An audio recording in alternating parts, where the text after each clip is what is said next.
There's a kind of pain that doesn't bleed. It doesn't scream. It doesn't leave a visible scar. But it kills something sacred inside you. It's called disrespect. You felt it when someone interrupts you mid-sentence. When your ideas are brushed off like dust. When your kindness is seen as weakness. And perhaps the most tragic part, you stayed silent. Machiavelli would have called that silence a mistake, not because you didn't fight back, but because you gave permission. Disrespect is a weed. Water it once with your silence and it grows into your identity. This isn't just about ego. It's about power. It's about how the world sees you and more dangerously how you see yourself. So today, we go into the mind of Machiavelli to learn how to kill disrespect before it kills you.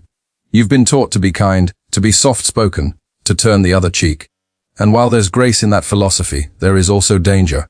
Because when kindness is offered in a world that only respects strength, it becomes a form of currency no one values. It becomes invisible. You become invisible. This is where Machiavelli offers his brutal clarity. He didn't write The Prince for saints. He wrote it for survivors, for those standing at the edge of betrayal, powerless but hungry for understanding. He observed a world where good men were devoured not because they lacked virtue, but because they lacked strategy. He wrote, "It is much safer to be feared than loved if you must choose. But this doesn't mean to become cruel. It means to become undeniable." Fear in Machiavelli's world was never about violence. It was about boundaries.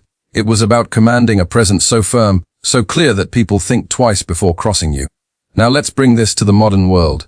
You don't rule a kingdom, but you do rule your time, your space, your energy. And just like a ruler, if you don't guard your gates, they will be trampled. Think of respect like a mirror. It reflects only what you show it. If you stand tall, it reflects dignity. If you bow too quickly, it reflects something lesser, and people respond accordingly. Disrespect often comes disguised as casual. A joke at your expense. A compliment laced with condescension. A decision made without consulting you, and we brush it off. We laugh along. We stay silent because we fear the confrontation. Or worse, we doubt we're worthy of more. But every time you accept less, you train others to offer less. Not because they're evil, but because human nature is opportunistic. We test boundaries often without knowing, and when we find no resistance, we push further. Machiavelli's lion and fox are not just metaphors for rulers. They are roles we must all embody in daily life. The fox sees the intentions beneath the words. It recognizes the trap of false praise, the bait of flattery, the mask of civility hiding subtle domination. The lion responds not with noise but with presence. It doesn't roar at every threat. It stands. And that alone is enough. In practical terms, this means mastering the art of non-reaction. Not every insult requires a war, but every insult requires awareness. You may not call it out, but you adjust. You limit access. You stop sharing pieces of yourself with those who treat them carelessly. You don't beg for respect. You remove yourself until it becomes the only option. Power in its purest form is quiet. It is the calm that unnerves, the stillness that commands attention. When you know who you are, when you refuse to be disrespected, your silence becomes a language. Machiavelli understood the psychology of power deeply. He knew that people respond not to your inner world but to the signal you send. Confidence, value, strength. These are not things you speak. They are things you embody.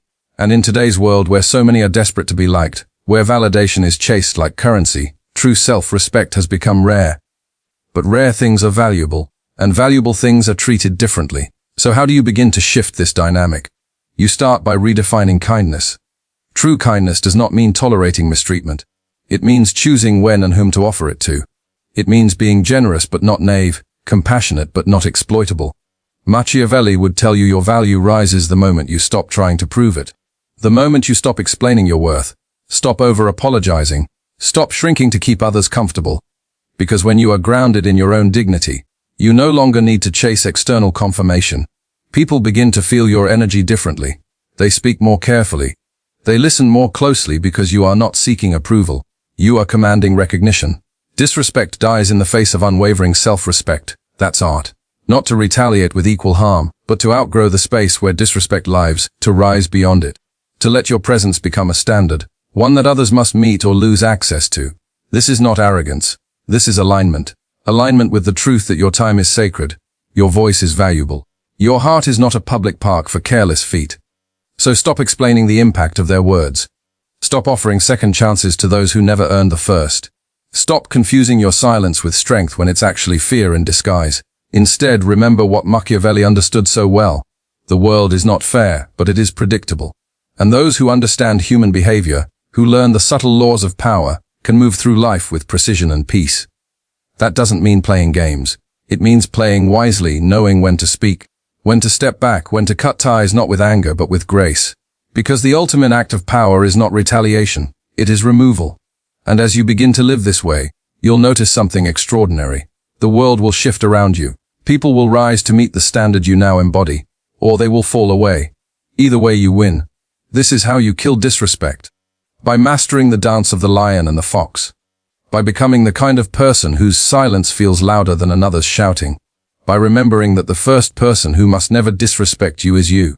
And now we step into the deeper mirror, into the space where these ideas leave the page and step into your real lived experience, where we ask, how does this philosophy breathe in your daily life? What does it look like when applied to your heart, your home, your voice? Let us reflect. Let us go deeper still. You've heard the lesson. The lion, the fox. The quiet strength that demands respect without ever asking for it. You've understood how tolerance of disrespect, however small or polite, becomes an invitation for more. But understanding it intellectually is not enough. The real transformation begins when this idea crawls off the page and walks into your life, into your relationships, into the rooms you sit in, into the mirror you stand before. Because it is in real life, not in theory, where the test is hardest. How do you kill disrespect when it comes from the people closest to you? What do you do when it comes from the one you love, from the family you cannot escape, from the friend you've known for years? It's easy to walk away from strangers. Harder when the wound wears a familiar face, because part of you still wants to be seen, to be chosen, to be understood. And that's the trap. That hope that one day they'll change, or that your patience will teach them your value, is the lie that keeps you in the cycle. Machiavelli understood that sentimentality, when placed above sovereignty, destroys rulers, and it destroys people too. The brutal truth is this: disrespect doesn't always come in screams. Sometimes it comes in forgetfulness, in lack of acknowledgement, in being the last to be considered, the first to be blamed. And you may tell yourself it's not intentional, but intention is not the measure, impact is. If someone repeatedly steps on your boundaries, knowingly or unknowingly, they are still doing damage. A cut is still a cut, even if the blade didn't mean to fall. This is where most people falter. They wait for the disrespect to become undeniable. They wait for it to scream. But by then it's too late. By then, your self-worth has already been corroded, not shattered, but slowly dissolved, drip by drip, moment by moment. So how do you act earlier? How do you see the signs when they are still small? You learn to listen to the silence between moments. To how people make you feel when you leave their presence. Are you lighter or heavier? Do you feel more like yourself or less? The world rarely disrespects you suddenly. It tests your edges and waits to see if you flinch, and if you don't respond, it carves deeper, not out of malice, but because you taught it that your edges were suggestions, not rules. Now imagine you lived differently. Imagine every boundary you had was rooted not in fear, but in love for yourself. Imagine you corrected disrespect not with anger but with clarity. Imagine you left places not because they rejected you, but because you rejected the version of yourself that had to beg for worth. This is where philosophy meets self-respect, and where self-respect becomes not an emotion but a practice. Every time you choose not to explain your boundaries, you strengthen them. Every time you walk away from people who do not listen, you teach your soul it matters. Every time you stop negotiating your dignity for temporary peace, you become the ruler of your own life. And make no mistake, you are always training the world. With every yes, every no, every silence, you are teaching them what you allow. And more importantly, you are teaching yourself. Machiavelli understood this as well as any psychologist ever could. He knew that the mind justifies what the heart tolerates, that people stay in places where they are slowly destroyed because they've built narratives around it. They say this is love, this is family, this is loyalty. But is loyalty still a virtue when it costs you your self-respect? When your identity must shrink to stay inside a room, you must ask yourself, is the room sacred? Or is it a prison dressed in nostalgia? The lion does not dwell in cages, and the fox does not return to snares. This is what it means to reflect, to truly look at your life and ask, where am I tolerating what should have ended long ago? Who am I allowing to speak to me in tones I would never accept from a stranger? And why? Often the answer is rooted in our deepest fear, not of confrontation but of abandonment. We fear that if we speak up they will leave, that if we assert ourselves we will be alone. But the truth is far more liberating. The people who disappear when you begin to respect yourself are the very ones who benefited from your disrespect. And their absence is not a loss. It is a clearing. The clearing where real respect can grow. where new people can arrive. Ones who don't flinch when you are firm, who don't punish you for having a spine, who don't confuse your boundaries for rejection. These people exist, but they only find you when you become someone who no longer hides in people-pleasing. When you become someone who would rather be alone than surrounded by those who diminish you. This is the greatest form of strength. Not loud, not aggressive, but the kind of stillness that cannot be shaken. A self-respect that is not performance but essence. And in this way, Machiavelli's wisdom becomes something personal. Not just about states and rulers, but about the state of your inner kingdom. Are you ruling with intention? Or are you letting others make laws in your territory? Are you defending your crown or letting it fall to the ground each time someone disapproves? These are not abstract questions. They are the daily decisions that shape your identity. Each time you let someone speak over you, each time you minimize your feelings to avoid discomfort, each time you smile through disrespect, you are giving away a brick from the foundation of your castle. But the beautiful truth is you can rebuild any moment, any day. You can decide now, here in this breath, that disrespect has no home in your life. Not because you're better than others, but because you've remembered your own value. You can be kind and clear. You can be loving and firm. You can be soft without being walked on, and powerful without being cruel. This is the paradox of true strength, and the world respects it more than you know, because people may not always like you when you change, but they will feel it. They will adjust or they will vanish, and both outcomes are victories. So take a moment now and let it settle in. You do not have to tolerate anything that makes your soul shrink. You are not here to be understood by everyone. You are here to honor your dignity, even if no one claps for it. Disrespect ends where self-reverence begins, and this reverence is not taught by the world. It is claimed one brave choice at a time. Now we arrive at the final breath of this journey. The closing thought, the final mirror held up not to others but to yourself. Because in the end, how you kill disrespect is not about controlling the world, but about remembering who you are in it. Let's close with the truth your soul already knows. You've walked through the silence, felt the sting of the unseen insult, learned to name it disrespect. And now you stand on the other side of that awareness, holding a deeper truth. Not a truth spoken by others, but one remembered in the quiet moments when no one else is watching. When it's just you and the echo of your worth. This final moment is not a grand ending, but a return. A return to something you were always meant to know. You do not owe your dignity to anyone. It was never a gift to be earned. It was never a favor someone else could give you. It was your inheritance, something ancient and sovereign, buried beneath years of apology, layers of fear, and the habit of shrinking so others could feel taller. You see, killing disrespect is not about fighting the world.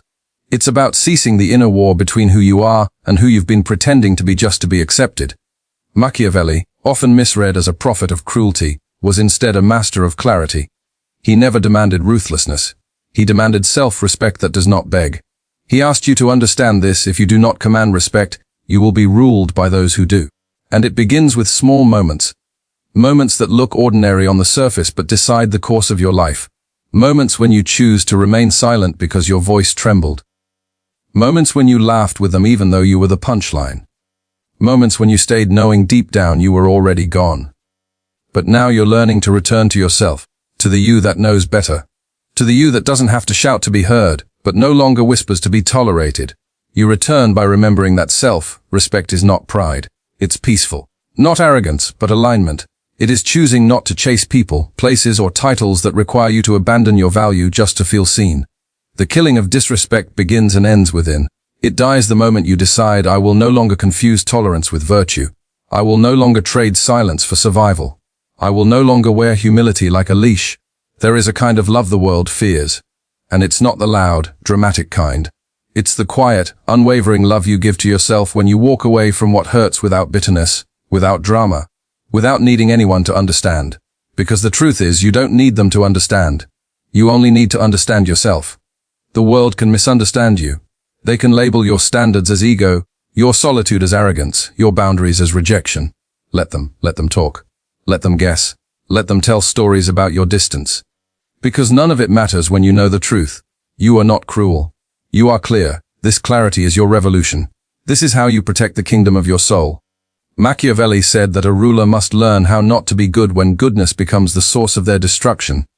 In other words, there are moments in life when your survival demands defiance. When your peace demands detachment. When your dignity demands the courage to stop being liked and start being respected. And respect, real respect, does not come from perfection. It comes from presence. From walking into a room like you belong, without seeking approval. From looking someone in the eyes and saying no, without guilt. From letting people leave and refusing to chase those who only valued you when you were convenient. That is how you kill disrespect. Not by cutting others down, but by building yourself up. By becoming the kind of person who chooses themselves over and over again without apology. Not because you think you're better than anyone, but because you finally understand no one else gets to decide what you're worth. Not your past, not their opinions, not their silence. This is your crown. You don't have to wear it for them to see it. You wear it because it was always yours. The world will adjust or it will leave. But either way, you'll stay standing whole, unshaken, still. And maybe in time you'll find others like you. People who speak with depth, who move with integrity, who love without possession, and respect without condition. Because once you raise your standards, your life begins to filter itself. The noise fades. The real remains. So let this be your quiet rebellion. Not with fists, not with fire, but with presence. Calm, unmoved, undeniable. Let your life say what your lips no longer need to. I will not tolerate what wounds me. Let your boundaries be the proof that you have returned to yourself. Let your silence be sacred, not submissive. Let your detachment be love in its highest form. Love for the self you are no longer willing to betray. And when you feel the old habits rise, the urge to explain, to please, to shrink, remember this. There is no honor in staying small for people who never saw your full size to begin with. This is your turning point. Not a moment of rage, a moment of remembering. You are not here to be palatable. You are here to be powerful. Not in the Machiavellian sense of domination, but in the true sense of self-possession. Power not over others, but over your own time, mind, and soul. Because when you own yourself, no one can offer you a price. And no one can disrespect what refuses to be diminished. So walk forward now, not louder, but deeper. With each step, release the need to be understood. Replace it with the need to be authentic. Choose the silence that builds you, the solitude that heals you, the dignity that protects you. This is how you kill disrespect. Not once, not loudly, but daily, gently, with every boundary you draw, every truth you speak, every part of yourself you finally stop abandoning. This is not the end. It is the beginning of a life that no longer settles. Let them wonder why you changed. Let them feel the absence of your old self. Let them sit with what they lost when you found your voice. And may you never forget again, you were never meant to be tolerated.